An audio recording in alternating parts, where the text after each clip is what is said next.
Welcome back. We're talking about Harry Potter up in here. Mitchell Lee, Tommy Grant, Brandon too. Fellas, we got the kitty crap out of the way. We got the Christopher Columbus, and I'm not talking about the colonizer. We're talking about Alfonso Cuarón, and we're talking about Mike Newell for the third and the fourth Harry Potter movie, Prisoner of Azkaban, Goblet of Fire. Guys, how the hell are you doing?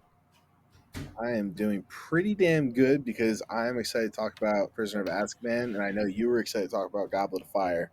So we're gonna have I'm a good excited to talk episode. about both. You got to understand, Tommy. I would be excited to talk about a pile of shit on the side of the road. So Well, that's a really low maybe bar not to set, that. then. Like Wow, that's a if low someone bar. filmed That's a, it and that's a made it a really movie, low I'd be bar to excited set, to talk Mitchell. about it. I'm a little disappointed in that answer, especially what was that movie you guys reviewed way back when? Little Man, was it? Oh, little Little man. man. I think that Little was the Man is the lowest, the shit. lowest the bar could possibly be set. And by the shit, I mean the absolute Oh no! shittiest movie Trust ever. me. Yeah. Trust me, when I do the whole 128 movie ranking for 2010, we will have a few movies lower than Little Man. So, yeah, Well, the thankfully, time will be coming. these movies are at the top. No, yeah, we are really excited to talk about this. So let's just go ahead and dive right into it. Harry Potter and the Prisoner of Azkaban, released June 4th, 2004, just days before my 10th birthday. So I was 9 going into this thing. Directed by Alfonso Cuarón, and if you're saying that name sounds familiar, but I can't quite place it, well, you stupid asshole. No, I'm just kidding. I completely understand. Because he doesn't make movies all the time. He hasn't made a movie He's in very 7 selective, years. right? Yeah, he's very Yeah, selective. he made Roma, which he won Best Director for and was the favorite to win Best Picture, but lost to Green Book of all things in 2018. He won Best Director in 2013 at the Oscars for Gravity, which is a really solid movie. Oh, I didn't Uh, know you made that. he made Children of Men 2 years after Harry Potter and the Prisoner of Azkaban. That's a fantastic movie if you haven't seen it. One of the best of 2006 for sure.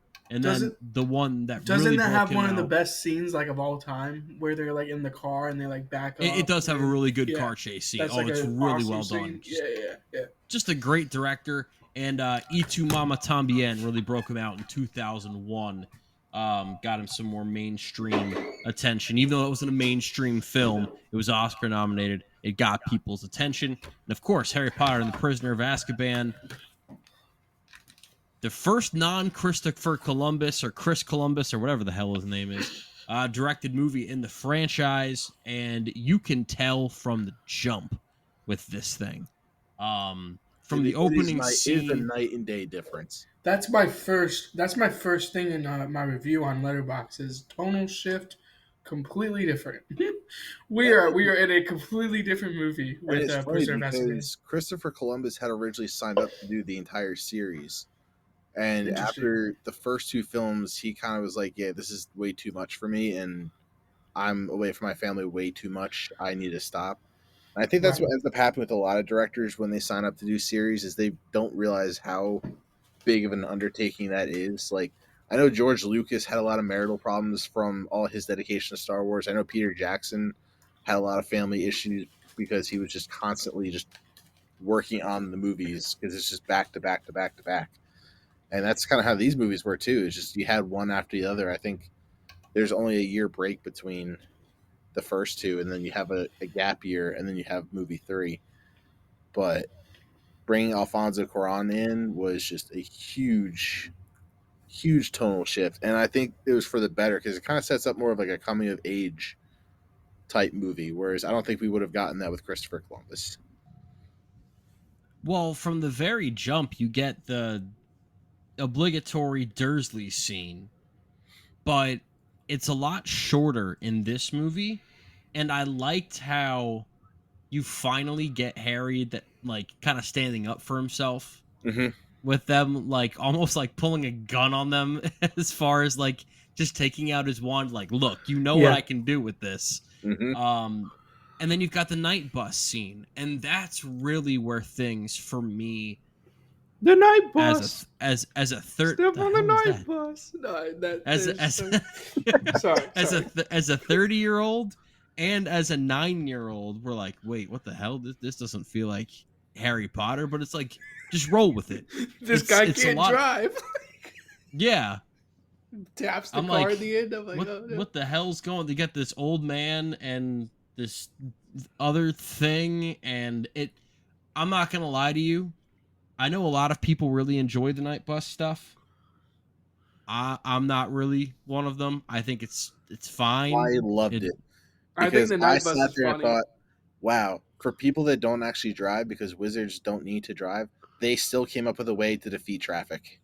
Yeah, yeah. I was gonna say they're swerving it out, making the bus really tiny, like making it. I wish I had that Mitchell. ability to do in my car. Mitchell, think about it. It's like a running back slithering through the hole. Like that's what the night bus was doing. Slithering through the hole. I see what you did there. Skinny through the hole actually is what it is. But slithering, since we're Harry Potter here. But yeah, just I like the night bus scene a lot.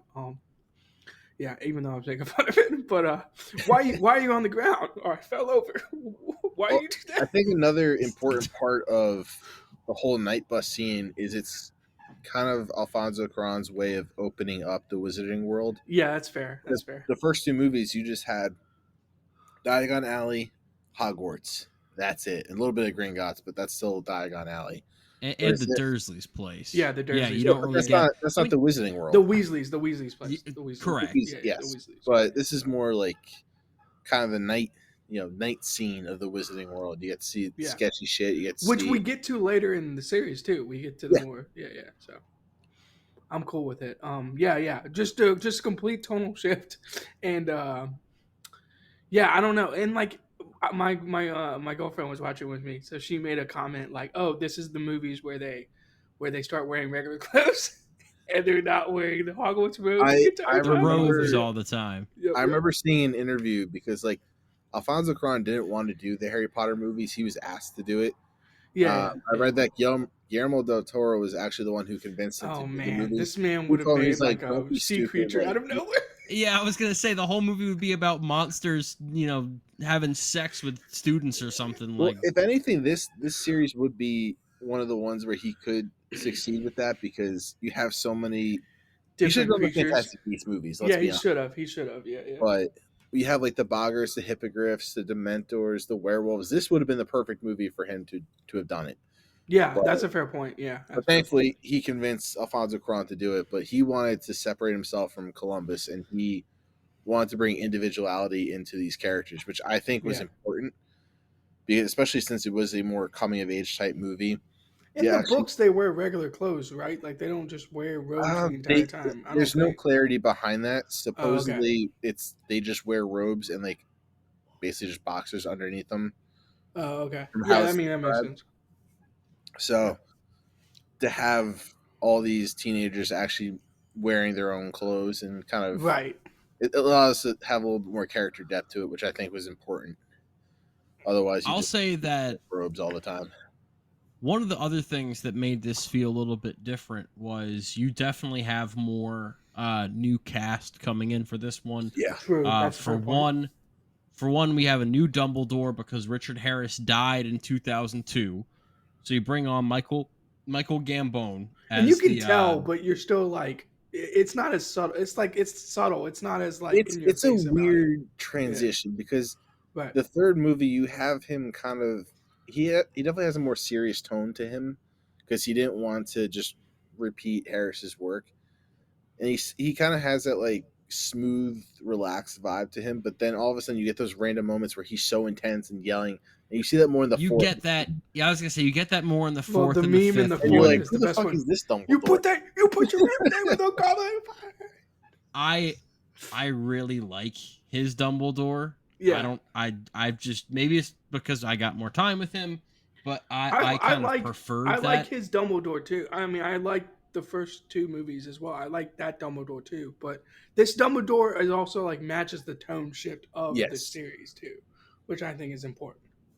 You've got one of my favorite additions, David Thewlis, Yes. Yep. as Lupin. Yeah, And I think Lupin's that he's a great major character. major standout in this movie. His relationship with Harry Potter, particularly, I think that there's going to be a little bit more quote unquote spoiler talk for this movie and the fourth movie than there were for the first two, because things start coming to light and you Mhm. really start the ball starts rolling. But your first trivia question of the night. Ooh. This movie also adds Gary Oldman to the series as Sirius Black. I'll say I think he was uh, tremendous if underused, but maybe that's a You problem also can't with the tell books it's as Gary well. Oldman. I mean, you Um, really can't tell it's Gary Oldman. He does a no, really really good job. and Yeah. Timothy Spall as Peter Pettigrew. Yep. Mhm. Also a These two good character. also played the exact same role. Name the role and name the movies they played that role in. Oh, is You're this good. Um, They both played the same character, you mean? They played the this same. is Churchill, Correct. and it was Yes. Darkest Hour, and what is the other movie from that? The King's Speech. The King's Speech. That's Yeah, what it is, yeah. That I was really thought Timothy I'd stump Spall? you with that one, but No, yeah. Timothy Spall was Winston Churchill in The King's Speech, and Gary Oldman won an They were Oscar both- for playing Winston I knew Churchill Gary in Oldman Darkest played Hour. him. I They didn't were realize- both fantastic as Churchill, and they're both fantastic in this movie too. Like they're both. I actually maybe prefer Timothy Spall's because Yeah. Gary Oldman's, you can tell that there's a bunch of like prosthetic work going on and that type of thing, and Timothy Spall's a little bit He more. does a lot of movies where he has like prosthetics that make him look completely different. I'm telling you, you can't tell he's Sirius Black in this movie. Like you're like that's Gary Oldman. Like that's kind of Yeah. like that's what I did when I saw the credits. I was like, that's Gary Oldman. I was like, he does such a good job, like covering it almost. But yeah. And, Did you guys see this one in theaters? Yes. No. I think Tommy? the first movie was the only one I didn't see in theaters. I Makes might have sense. seen it. I can't remember, but Man, Tommy I was was gonna living in the mention- golden I- age for like growing sci- up, like fantasy. obviously you guys have seen fucking thousands of movies at this point. Right. There's movie trailers that kind of stick with you throughout time. Like you can like visually remember it in your head. This was one of the ones for me. Like I Oh. don't know why the Prisoner of Azkaban trailer was just so intense. It hit Really? so well, and it was just one of those. I still remember it to this day of just like seeing in the theaters, seeing the trailer for Harry Potter come up, and just be like, I need to go see this right now. Like I cannot wait. Well, I remember that this came out a few weeks after Shrek 2 came out. And so we went to go Another see legendary movie. fantastic movie. Great movie. Great movie. We went to go see Shrek 2 and then like a week I think we actually waited for my birthday cuz this came out on the 4th, my birthday's on the 9th. So we went to see it You were like just on my wait, 10th birthday. And this movie, I remember I didn't like it when I was a kid because it scared the shit out of me. Yeah, it's fair. And There's a lot of so boogers and stuff going on. It's not really what I want. Like the second one scared me, but like it never passed the threshold. This one surpassed the threshold, and I'm not sure why it got to me so much as a kid because it doesn't now. But I like the movie I've got to so ask the much question: is this is PG, right? Which is just absurd to me if it is. I don't Yeah, think this one That's was absurd. PG. That's All absurd. The first early- PG-13 all one was Goblet of Fire. This Yep. should be PG-13. I This is think what absurd. did it for you 100%. was you have the first two movies were so lighthearted, and even They didn't I don't know know how about to the second one. rate this to one. me, I'm gonna Yeah. describe it like the Justice League movie. You have Okay, that's the fair. Joss Whedon version, which is very light toned and very bright, and then you have the Zack Snyder verse, which is basically just gray. That's kind of how this was. You have Harry Potter 1 and 2, very bright. Well, these are good movies. I'm comparing tones. And then you go to the third movie and everything's dark and gray. I don't think there's a single scene with sunlight in The Prisoner of Azkaban.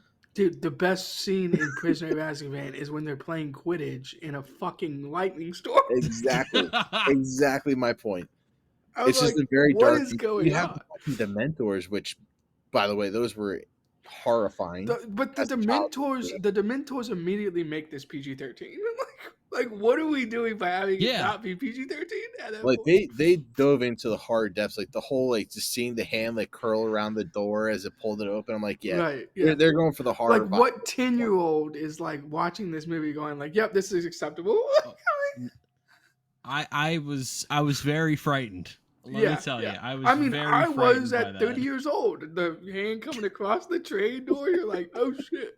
You're like, is this Insidious or like Harry Potter?" Yeah, basically. Well, the whole thing, the Dementors. Let's get into the plot. Sirius Black's escaped Azkaban. He's a prisoner at Azkaban. Is the Harry Potter's basically like Guantanamo Bay or whatever. Of the Wizarding In the World. Wizarding World, Yeah. and Sirius Black's escaped, and he's looking for Harry because he has connections to Voldemort. And meanwhile, Harry, Ron, and Hermione are at their third year of school, and they're definitely a little older than they were in the first two.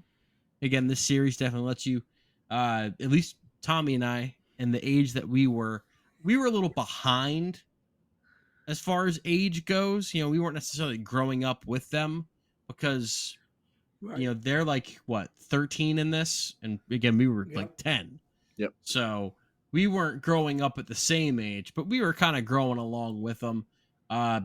Draco Malfoy looks so much different in this movie than he they all does kinda in did. the This was first a two. big hairdo change for I think all of The them. fourth one is the one where The long hair, yeah. Can we be yeah. honest? Actually, I'll save it for the fourth one because I have a problem with Harry's haircut. Can we figure that out? Can we cut that? I mean, what are we doing? We'll save that for the Yeah, fourth. we'll save it. Yeah. Go ahead, keep going.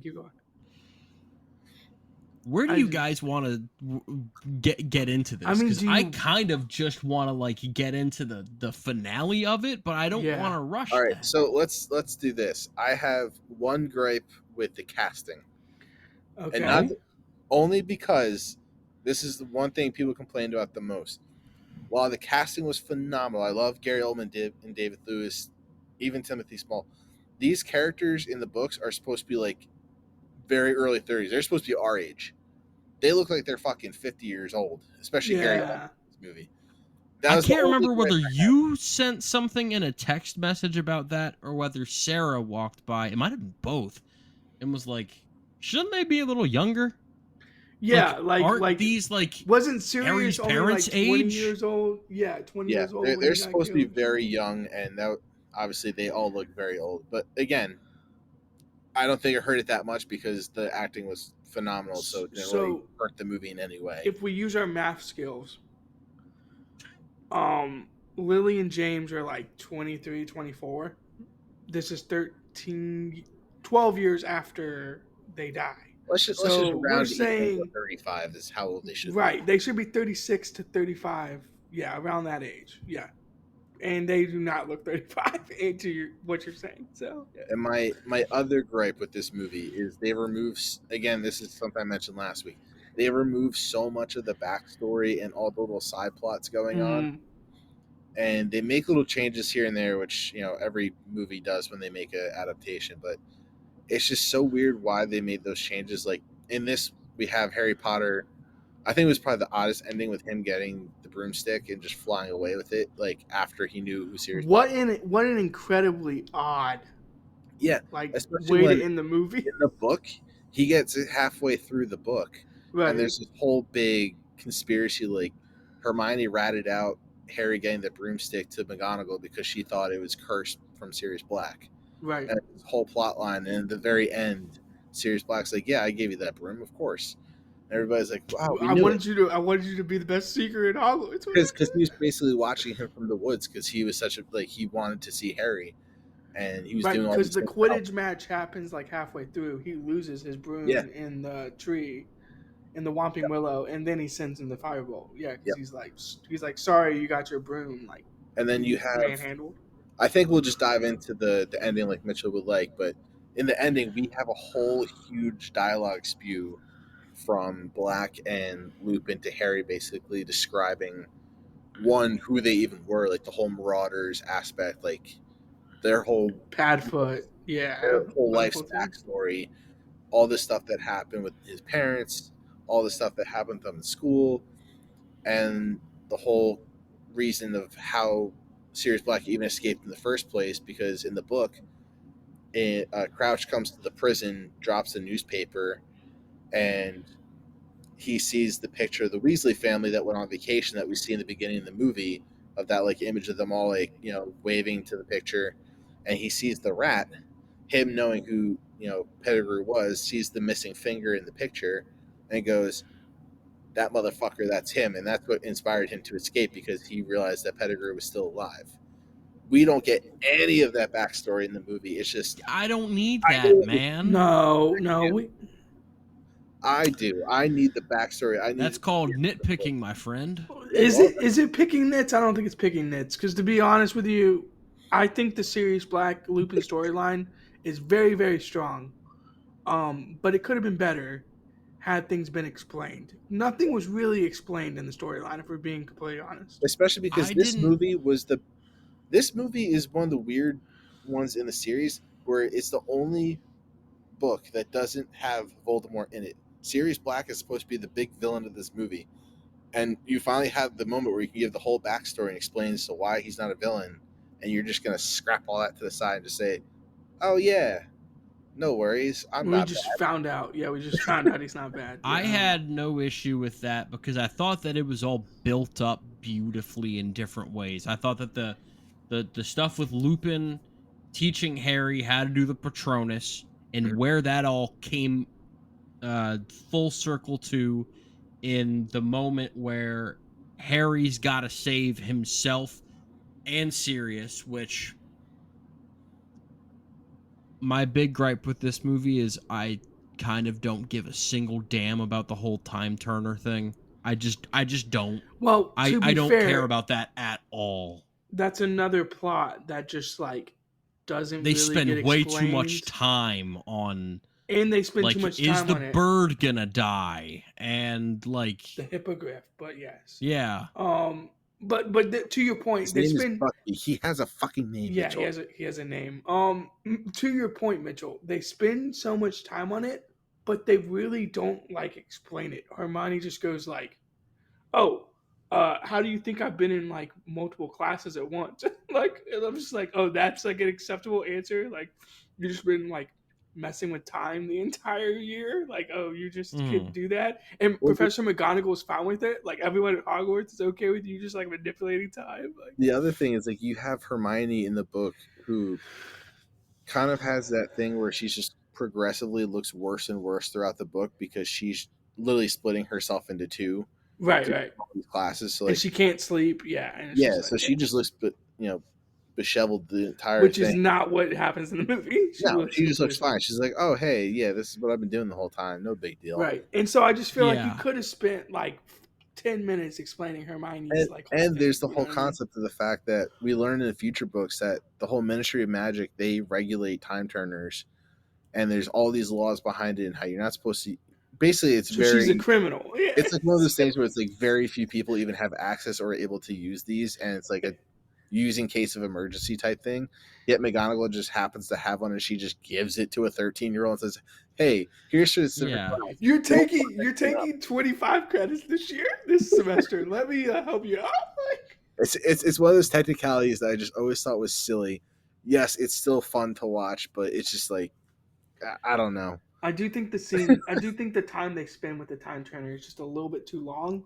But if you're gonna spend that much time with it, then just spend another 10 minutes and actually explain it and like show like her being impacted by it and not just being like, oh well, it's an insignificant thing. Because to your point, in the books, it's like it's a crime to like use Yeah, it. And it's just not explained at all. I mean, that's the problem. That's the whole problem with this movie is and like I still really really love this movie, and we'll get into my grades.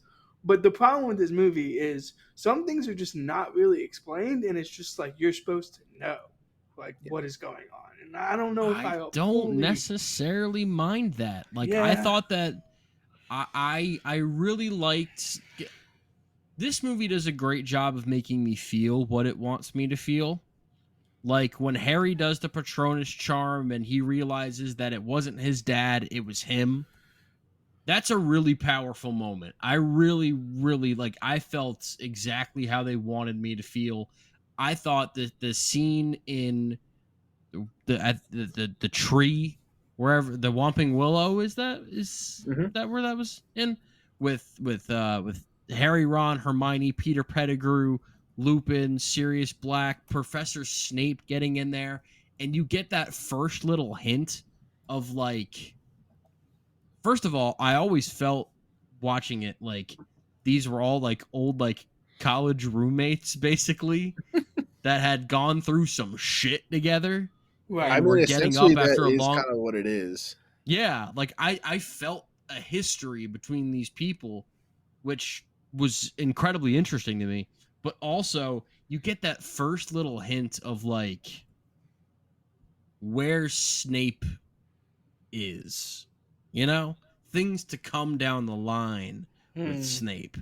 And I thought that that was like going and looking back at it, having watched all the movies, it was like, okay, I get why he came in the way that he did and why he was acting the way that he did in this Yeah. scene, but also why there was just such a clusterfuck of miscommunication. And then, hey, it turns out Peter Pettigrew's the rat, and we gotta kill I him. think that's such a He's the one that we brilliant gotta get.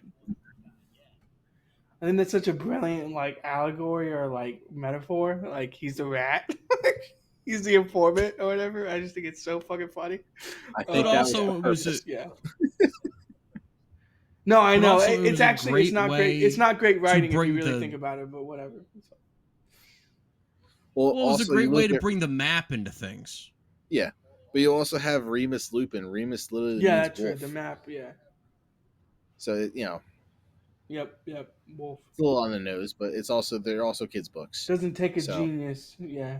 Yay us for being smart adults. This movie was nominated for Best Score and Fair Best point. Visual Effects at the Oscars, which I don't know about visual effects because that transformation to that werewolf looked pretty rough. I know it's I didn't think it was that 2004. bad. For 2004, I thought Yeah, I that didn't was think it pretty was decent. awful. I thought it was decent. Yeah, And you I'm had the not. visual I'm like, effects oh, with the it's Dementors. amazing. You know what I mean? Yeah, I think the It lost to mentors were done really Spider-Man well. 2.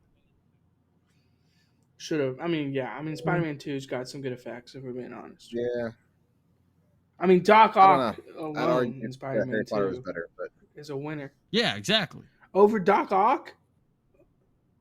I don't You know. guys I'm on the don't like fence. Doc Ock in Spider-Man 2? No, I think he's good. I would vote for Spider-Man 2, and I might even take iRobot over this, but I don't know.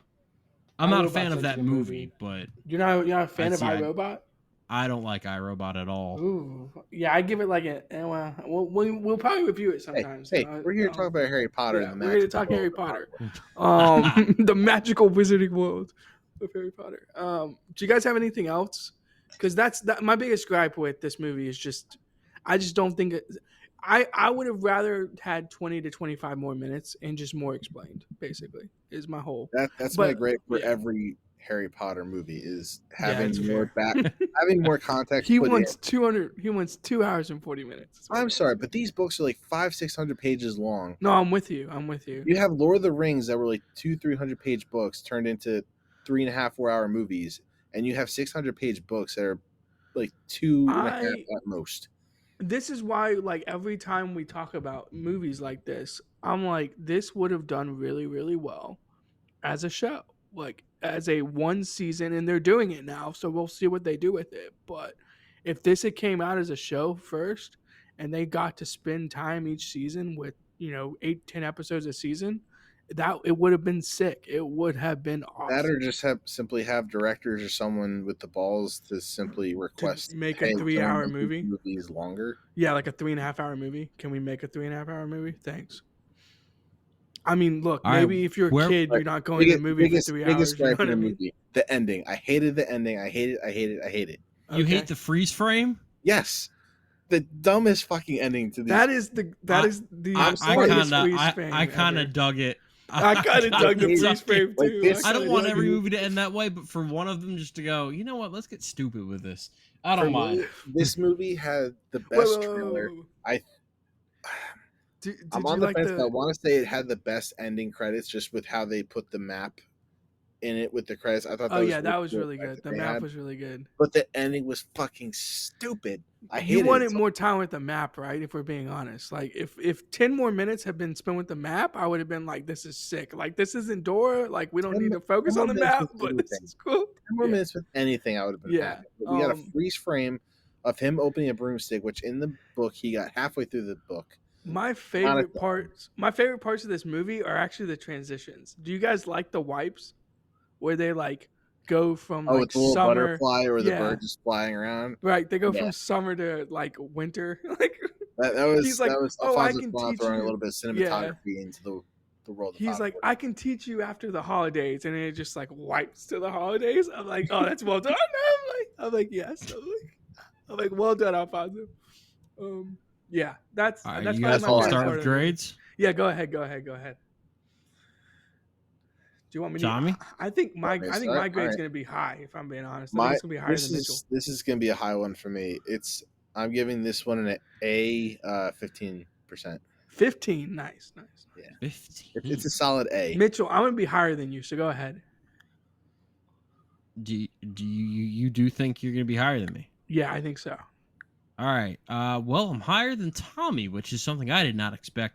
I'm going to be at an A, and let's see where I had this. Come on. Drum roll. An A, 56.15%. So this comes in as the top one in the franchise for now. For now, Mitchell, I love your grading because I'm right hate there it. with you. This is a 5-star movie for me. It's a 5-star movie. Hold on. I don't know how this is a 5-star movie and you have it as an But you A. only give it a 15% Yeah, A? I would give it A 15% A for me is a 4-star movie, Yeah. dude. Oh, What the hell are you yeah. doing? I make You it. I guys got make a this a weird 4-star. system going. Make this a Look. 4-star. Make this a 4-star. Shut your fucking mouths. A 1 star is an F. Go by the letter scale. A 1 is an F, a 2 is a D, a 3 is a C, a 4 is a B, and a 5 is an A. But there's so much gray area. Yeah, there's so much room to play gray with. area. Yeah, 5 stars. 5 stars are for like the immaculate Hall A of Fame pluses, movies. dude. Yeah. 5 stars are A pluses. What? Yeah. Hey. Yeah. Anyway, Mitchell's gonna like this score. A 56.6.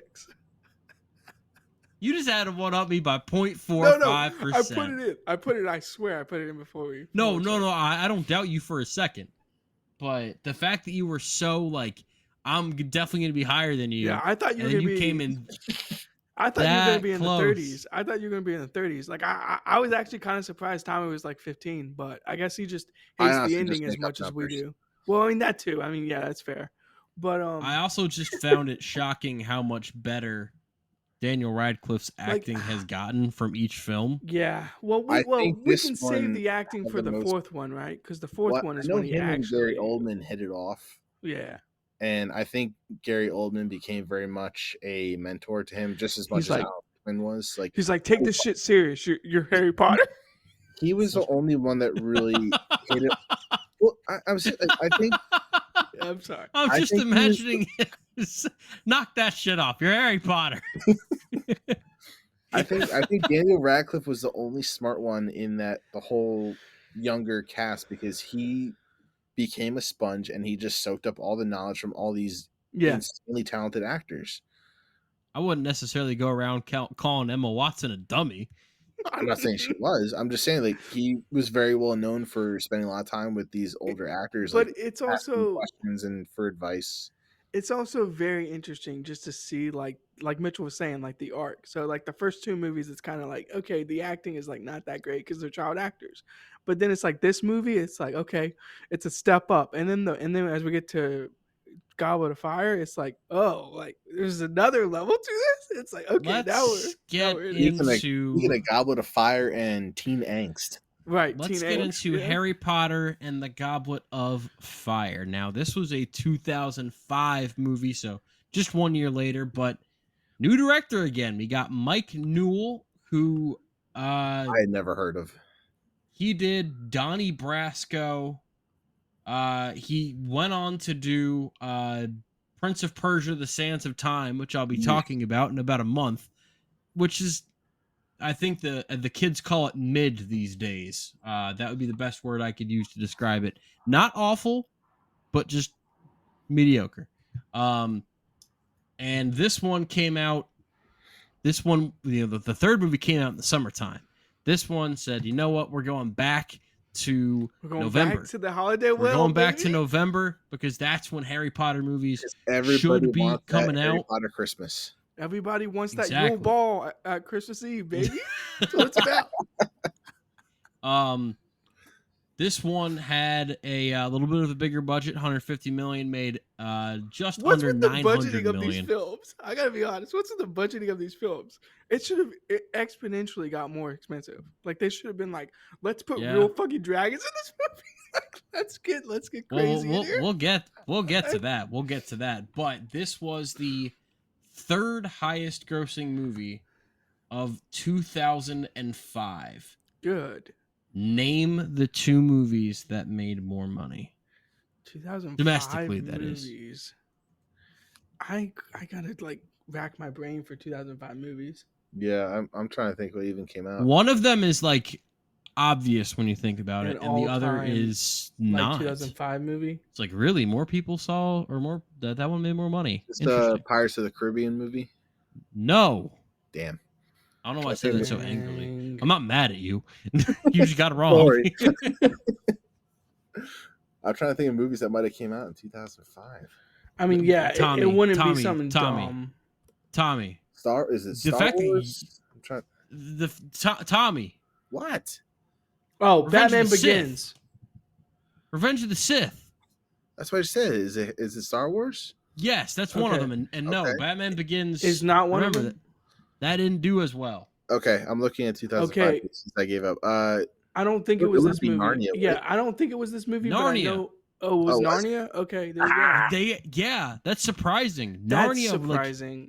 That's people really cared about that first Narnia movie, Mitchell. and then not a second that was later. Another Mitchell, best movie. It was another big book franchise to come out. Like you had Lord of the Rings. I'm telling you, you were in the golden age, Tommy. Lord of the Rings, Narnia, Harry Potter. You were the same age. No, I know, but Tommy, not 7. Tommy strikes me as the sci-fi fantasy. Oh guy. yes, to a T. Like Brandon's like, I wish I was alive in 2005. You were. Actually, you were guys, 11. the joke's on you. I was reincarnated. Mitchell and I were like polar opposites in elementary school and middle school. Mitchell was all about sports, which he still is. Now he's balanced out the movies. He was like, give me this movie about pickleball. I'd be there. I was just movies. I was all Star Wars, Lord of the Rings, Harry Potter, like anything fantasy, sci-fi. Like I was all in on it. Yeah, I love Narnia and I love Harry Potter. Like I like fantasy a lot, Disney, of course. But Tommy strikes me. As I don't like any of the Narnia movies. That's crazy. So I actually just watched those recently. I'm not going to say Narnia was anything spectacular. But when they first came out, they were really fun to watch. Greta's gonna do her magic, Mitchell. Greta's gonna do her magic. Yeah, yes, she is. Do her magic. In Greta, we trust. Can I mention one 2005 movie that I know would be number one on Mitchell's list if we were to do the podcast today? V for Vendetta. That's a 2006 movie, Brandon. No, it's a 2005 movie. It is a 2005 movie. Nope, it's not. It's in theory, a 2005 movie. According to evereverything I'm looking at, according to Google, it's a 2005 movie. Okay, but here's the thing. We don't trust because Google. Here's why you gotta.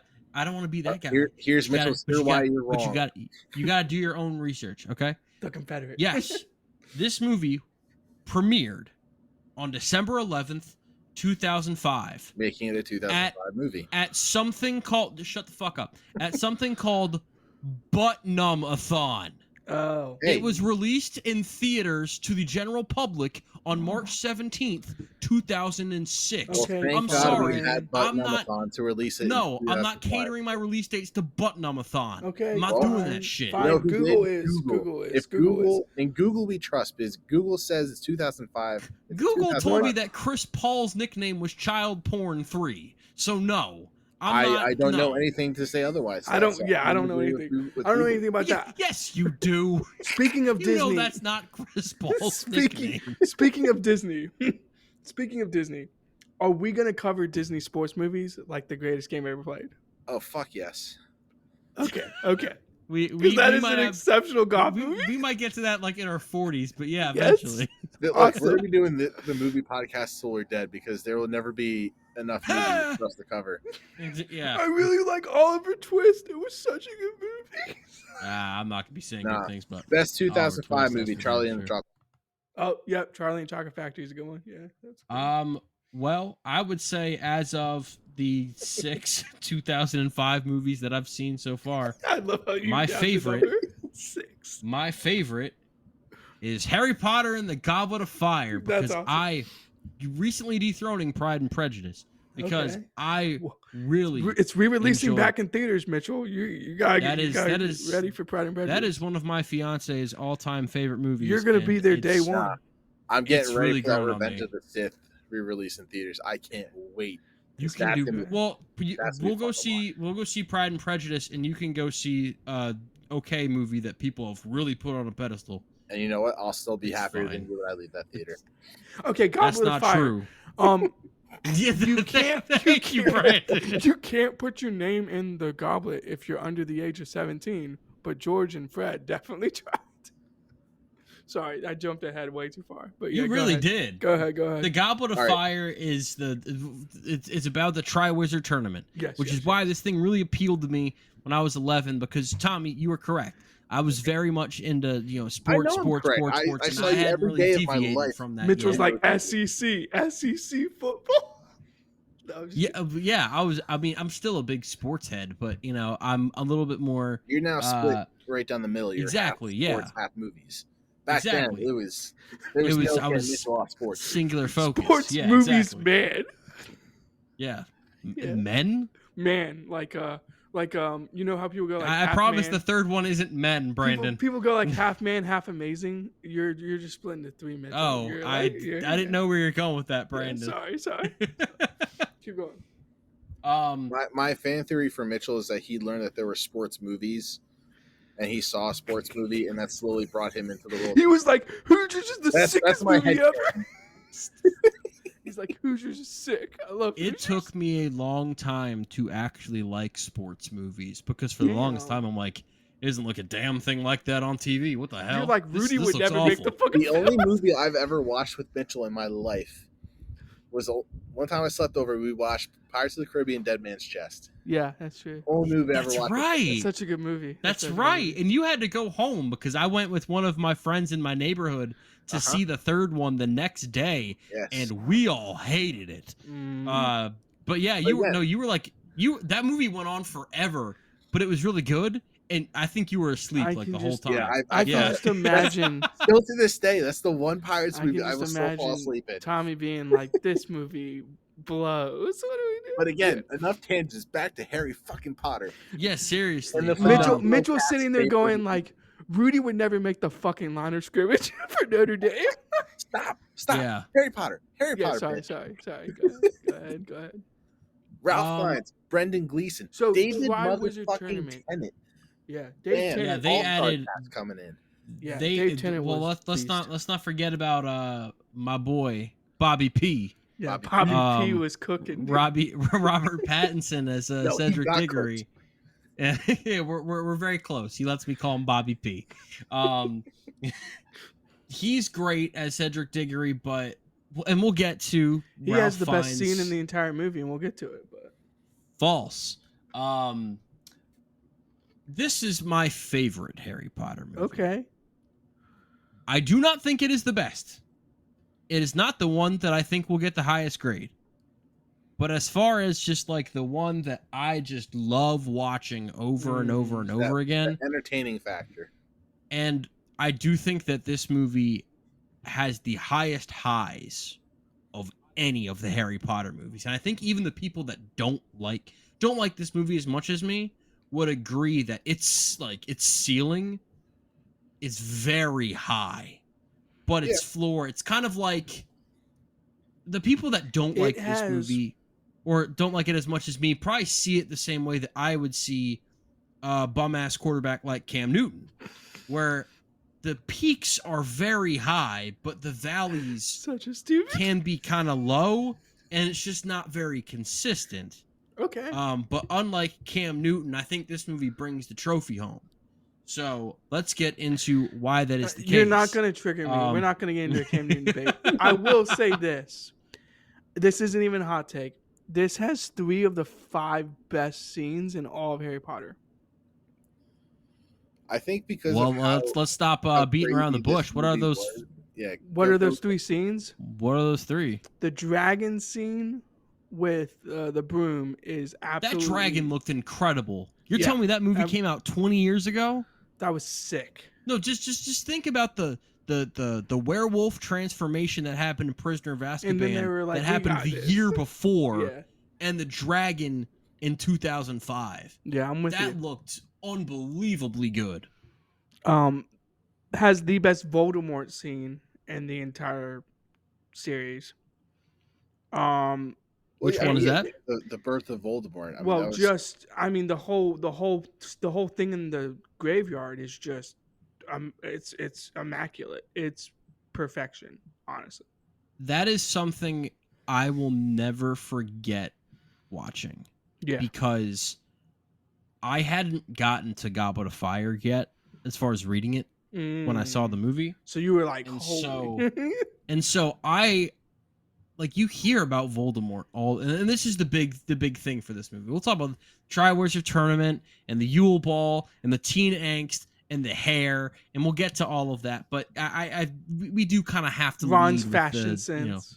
yeah. We're not gonna bury the lead here. You hear about Voldemort so much, and then it's like, oh shit, we're actually gonna see the guy, like. And it's like this whole ritual as far as bringing him to life, and Peter Pettigrew, and you got him like cutting off arms, and you're like, this movie's not for damn kids. Like this is intense. This should be R-rated. This is horrifying, and it's so dark, and then you see him, and I don't know what I expected him to look like when I was a kid back then, but I was like, this is perfect. I don't know what changes I would make. This is perfect.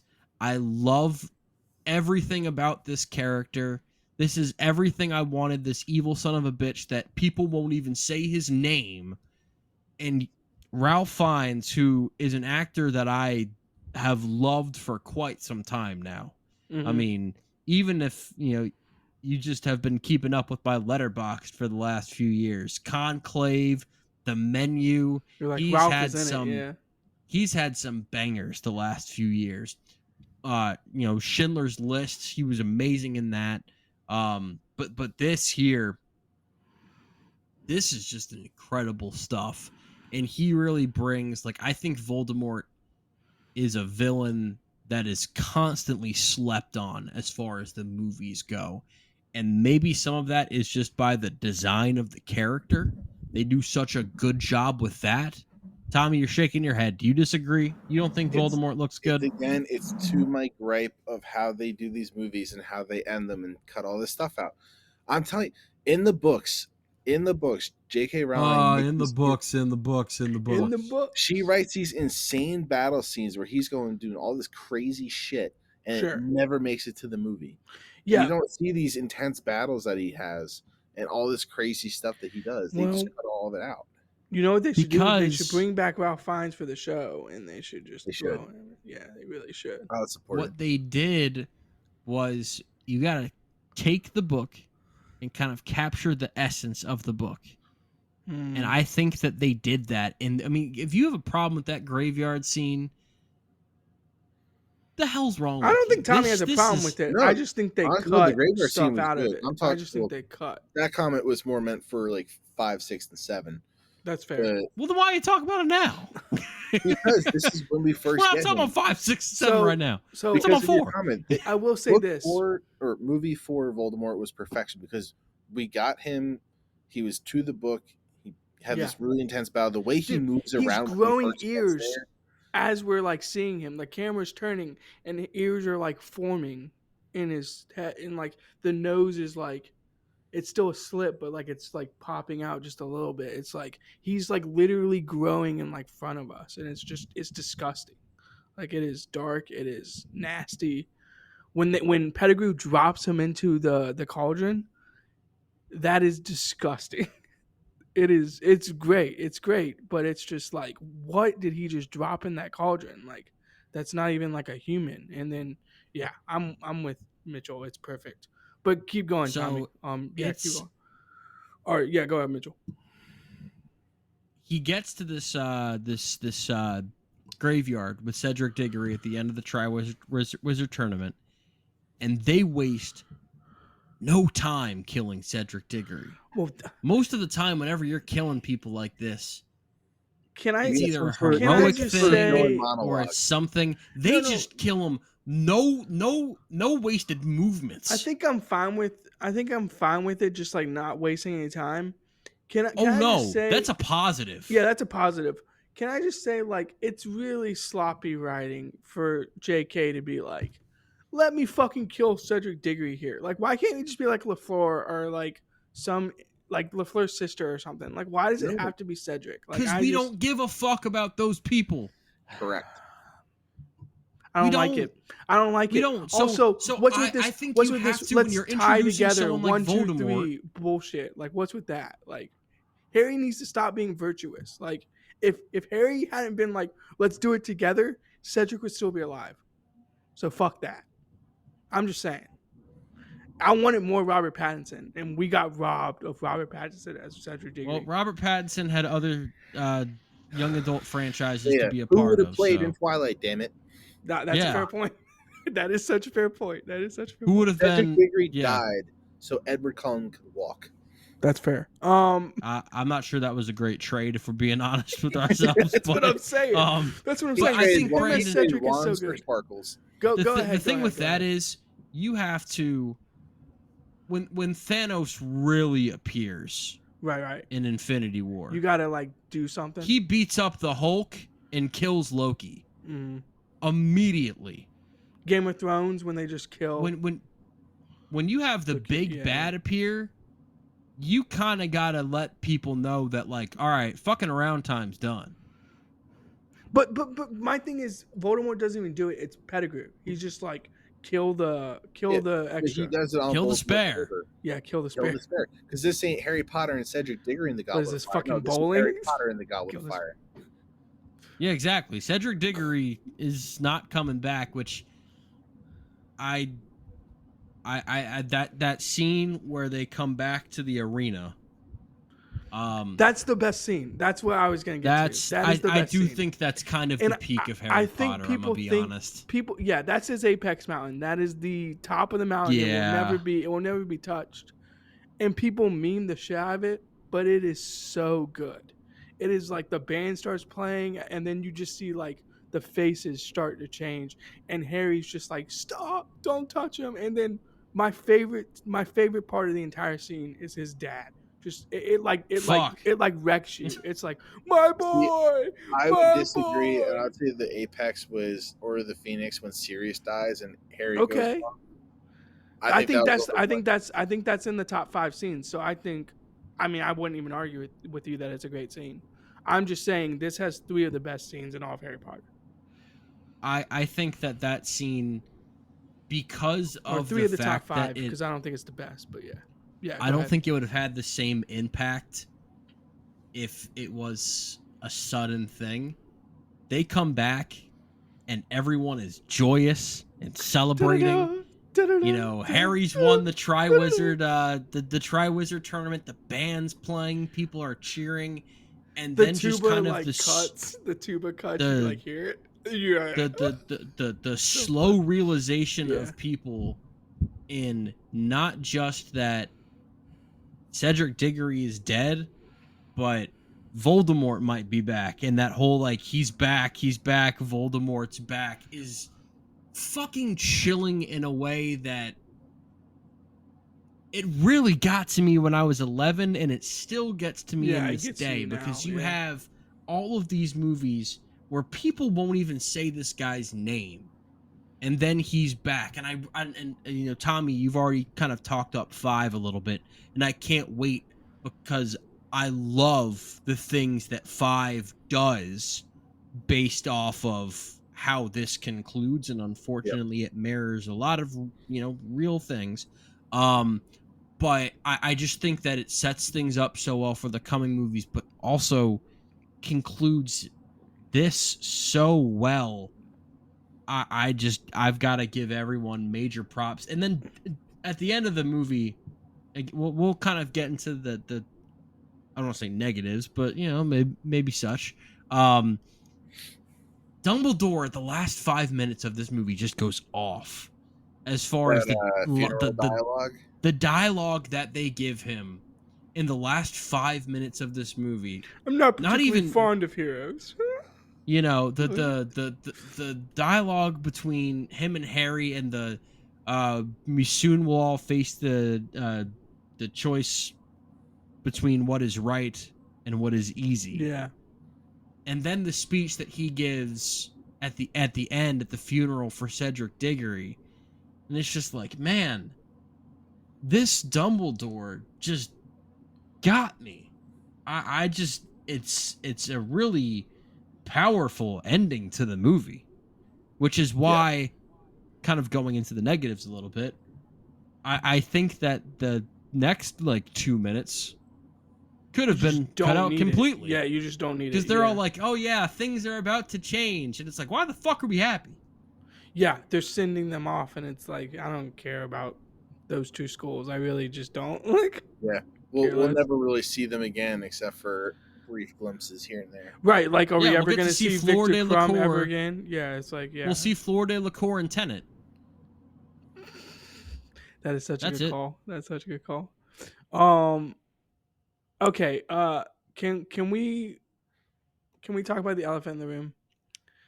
The Ministry of Magic. There was an elephant in the room. There is an elephant, and it's the There's Ministry. a few. It's the Ministry of Magic. How fucking incompetent are these people? Extremely. I think that was written that way on purpose. Obviously. No, I think it was too. But very incompetent. Man, I just for something to be talked up as the Guantanamo Bay of the Wizarding World. Man, a lot of people bring it up Prisoner of Azkaban out of Azkaban recently. You know what I mean? Like, can we figure this out? Yeah, can we figure this out? Like, I just don't. Yeah, I think it was written that way, but it's just so crazy to me that, like, and that's another little bit of Barty Crouch is just like the whole Barty Crouch escaping and how he Barty Crouch Jr. how he escaped and all that. There's a whole big scene where they revealed how that happened. Right, and it's not written at all, and it makes it seem like the Ministry is even worse. It's like, oh, they just let this dude like escape, and then he takes Polyjuice potion, and then he's just like in Hogwarts, and it's like, what's going on? Yeah, but yeah, I would have loved that scene, because I did finish this book, so I have read this book. I would have loved like a little bit of Barty Crouch like backstory a little bit, and again, you don't see them like doesn't Severus like give him the true serum or whatever at one point? Like we don't see that at all, and it's like we do get that. Yeah, do we? When do we get that? Am I crazy? Is that like right before Cedric? No, we get that when he turns, Snape puts it down his throat and Dumbledore starts interrogating him. Oh, okay. No, you're right. Yeah. Oh, okay. I must have missed he put it down his throat. I just, that makes sense then. Because he asked him, like, are you Mad-Eye Moody? He's like, no. Yeah, okay. Okay. Gotcha. Also, how open are we about, like, certain people being Death Eaters? You're talking about Malfoy? No, not Malfoy's dad? Well, Lucius being a Death Eater is very, like, disturbing that people just, like, know he's a Death Eater, and they're just like, oh, whatever, fuck it. But also the headmaster of the other school, Victor Crumb School, isn't he also like he's a Death Eater? A former Death Eater, yeah. Right, but he has the mark, and he's like showing it to Snape, and it's like, so we're just openly like aware that this dude used to be a Death Eater. Like we're okay with it. Like I don't know. Yeah, pretty much. I mean, obviously we learn more about his backstory in the books, yeah, with the Pensieve and stuff. I think Was it this? No, I think it was book 5. Yeah, Or I think movie we 5, learned way or more about him in that. in 5, right? Yeah, Um, because yeah, he's we not learned even more in 4, backstory. right? Yeah, because he's No, not really in 4 at all. Like in terms of they just mentioned that he's a Death Eater and like he like shows Snape the mark or whatever. yeah, But yeah, I it don't know. seems I'm just saying for a Ministry of Magic that really wants to like crack down on Voldemort coming back or like getting to the Death Eater problem, like it's very in your face about people being openly Death Eaters. Is all I'm saying. Yeah. So sorry. I thought it was the elephant in the room that needed to be discussed. I guess is my point. If you guys have nothing on it, that's fine. Tommy, so. We have we talked so much about the ending of this movie. I will talk about the beginning a little bit. Okay. The big Take us try, all the way to the end. the whole way back to the beginning, and another the big Quidditch gripe. World Cup. Another Yeah. big gripe. We don't get enough of the World Cup. Why don't we see the fucking Quidditch? What do we do? But even before that, we basically get the whole dream sequence of Harry, starting to see Voldemort and shit. But we instantly get him at the Weasley's house. We missed the best Weasley scenes in this movie from the book. Because Mitchell, I don't remember if you read the books or not. I never got to the 4th one. I don't The think. Weasleys basically go to pick up Harry from the Dursleys, and there's this whole thing where they basically transport themselves there through the Floo network, and the Dursleys' chimney or fireplace is boarded up. So the Dursleys freak out because there's a bunch of people like screaming from the other side of their fireplace because all the Weasleys are crammed into their chimney, and they end up blowing up the wall to get into the house. Best entrance by the Weasleys in this book. And you have Charlie Weasley, who brings the dragons. There's a whole bunch of stuff with Charlie Weasley. Best Weasley in the books. We don't get to see him in the movie. And then, yeah, the whole fucking World Cup, you get the match starting, and then it just cuts to the end. Can't get like a minute or 2 scenes of some Quidditch stuff. That's my gripe. All right, so now that Tommy's done being a book snob, let's talk about Hey, the problems sorry with I the. read. Wait. Are you not mad that there's like no Quidditch at all? They're just like, here's the opening of the Quidditch. Well, Like Mitchell the made No, it I didn't match, need and to then- see the last- Quidditch World. No, Mitchell No, made it come quite clear on. last Victor week. He Crumb is doesn't the care best seeker in the world. Let's see a couple of fucking scenes. and a pedophile. Debatable, allegedly. Yeah, that guy's like 36. No. that man has a mortgage. No. Mm. That man's not Remember- in school. Remember, he doesn't touch Hermione. He just stares at her while she studies Yes. That's And still invites her weird over as to his hell. place for the summer. and says, "Please write me." Well, yeah, please write me. Please in the what? book, not to be a book snob, he invites her over his house for the summer. Yeah, well, in this book, he doesn't His have a house, his house in Bulgaria. Sick. Yeah. Let's talk about the teen angst bit of this. Ron Weasley's a bitch in this movie. It is what it is. This is my least favorite Ron has ever been by far. Pissy Ron, not the best Ron. Because in later movies, he's pissy for a good reason. Mm. Like he has legitimate reasons And due to other be factors, pissy. such as Horcruxes and stuff. Correct. And not being an absolute In this, bitch. he's just being he's just being a fucking asshole. Like, and it's God, not fun to watch. I feel bad for the Look, Patels. I feel you're bad for gonna the be- Patels, dude. You're The gonna be mad at Patels your got best fucking friend because wrecked. you're jealous that he is now in a death-defying tournament where he could possibly Right. die. He's like, And you well, actually want to be in it. Well, I wanted to be in that one too. well, no, my favorite is like, well, I guess you have to be completely mad to put yourself in the fucking. He's like, oh, you just figured that out? Fuck you. I wanted Harry to be like, "Is that your fucking apology, bitch? Like, give me a real one." Yeah. Right. Well, everyone else was talking about it behind your back. Oh, that makes it so much better. Yeah, thank you. I feel bad for those twin girls. Like they got asked to this Yule Ball with these losers And then who were Ron, just sitting at Harry the table. Potter's not a loser. You shut your mouth. He was that night. He's just sitting there. Well, sitting next to him. that's huh? fair. You know what? That's a fair assessment. We'll go back on. to Brandon's comment from earlier, and we'll discuss it then. It was the hair. The hair is what scared people away. Yeah, the hair. I mean, look, with Ron. Ron's hair in particular.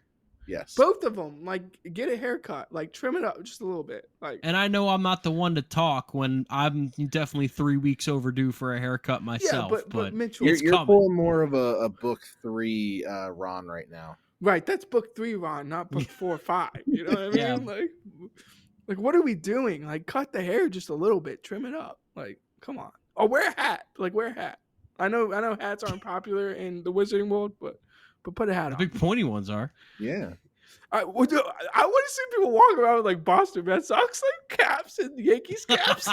That'd be so fucking funny. Just start walking around with ball caps on. Be like, oh no way! Did you get the Muggle like Giants cap? Sick. Just, I'll also say, and I've heard this complaint elsewhere too. Mad Eye Moody is a little confusing for me because it's confusing because they don't explain the character. They don't because explain it at all. he acts like Mad Eye Moody the whole time, but it's not actually him. It's someone else. Because David Tennant is the best actor ever. He plays a character who is a great actor at basically mimicking his victim. My favorite part is that's like Brendan Gleeson. He acts like Mad Eye Moody the whole time, but then you'll see subtle stuff where he's like licking his lips, and you're like, that looks. It was like if anyone else noticed it, they'd be like, "That's weird." Like, what is it was also something where I noticed it at age 11, and it was like a twist, and I was like, "Oh no, that's what's going on." Mm-hmm. It was just kind of obvious to me. Oh, the like, twist. Y'all don't see this? Like, how does no one know? So like, that's very clearly him. Like, that's what Tommy and I were talking about before we got on the podcast. Was how dense is Harry's character? Like, I don't know about Harry, but like just in general, around him. Everybody, I guess. But like Harry, I feel like needs to use context clues better. Is my point. That's your complaint with the movie? I mean, he had 2 separate people bring up Polyjuice Potion to him, and he was like, who could be using Polyjuice Potion right now in this castle? Like, who do we always see drinking shit? Yeah. Who do we always see pulling up the flask? Is he an alcoholic or is he drinking Polyjuice Potion? Like, let's find out. Like, I don't know. I just feel like it could have been. I'm not saying I'm no Harry Potter like genius, and I would have figured it out like 4 days before Harry did. But I mean, I don't know. I mean, I feel like I would have. I mean, yeah. I mean, come on. What professor always ends up doing sketchy shit every single That's another thing. Defense Against the Dark Arts teacher. We're just hiring Defense Against the Dark Arts teachers, and we're like not keeping an eye on them. Like, oh, like that guy's drinking. This hiring process sucks. It's like, all right, how likely are you to try to kill a student? I will say Lupin was 10 out of 10. You're hired. Lupin was a good hire, but the fact that he was a werewolf didn't help. Yeah. He still did try to kill a student. Yeah, yep. He did. So he fits the criteria. Also, Severus Snape he's on his game in this movie. Like in the brief scenes he's in, he's like, it'd be a shame. It's regrettable to use this serum versus student, but I will trickle it down your throat if you ever steal from me again. This was the first movie where he's like, oh, Harry might actually die this year. Right. He's like, maybe I should actually lock in and focus a little bit. Alan Rickman and Tom Felton as Draco, definitely a lot less for either of them to do than in either of the previous 3 movies. And like Draco didn't have a lot to do in the 3rd one. He's basically sidelined after 2 until 6. And then he fulfills his arc in 6, and then it's like, all right, well, bye. You get like 2 minutes. He's one of those guys, though. But he's like a Death Eater that's being used. Also, a good shout out. Death Eater. Well, his dad is, and by proxy, he's being used. A good shout out. Crabbe and Goyle's parents are Death Eaters. Yep. We got some nice names. So, like every person in Slytherin is a Death Eater. What are we doing here? Like, I just don't know. I mean, yeah, McCain was name dropped too. There was John another one McCain? too. There was a McCain name drop. I don't know who that character is. Maybe Tommy would, but I don't remember. yeah. But my point is, we just openly are okay with Slytherin. Yeah, I don't know. If you're in Slytherin, it's like a 75% chance you're a Death Eater. Like, you know what I mean? There's only 3 people out of like 100. I mean, still. I know you failed math. No, I'm just kidding. But I know you failed That's when potions. Jeff Foxworthy comes on stage and goes, you're a Death Eater. You know you're a Death Eater when you're. Oh man, I just grade this thing. Yeah, I mean, let's grade it. I don't know, dude. Those 3 scenes are so perfect that like, the grade was obviously going to be astronomically high, but the rest of the movie, like the Triwizard Tournament, just the characters like throughout is just so strong. It's awesome. I love this movie. Do you want me to go ahead and grade for? I feel like Tommy's gonna be the lowest, so go ahead, Tommy.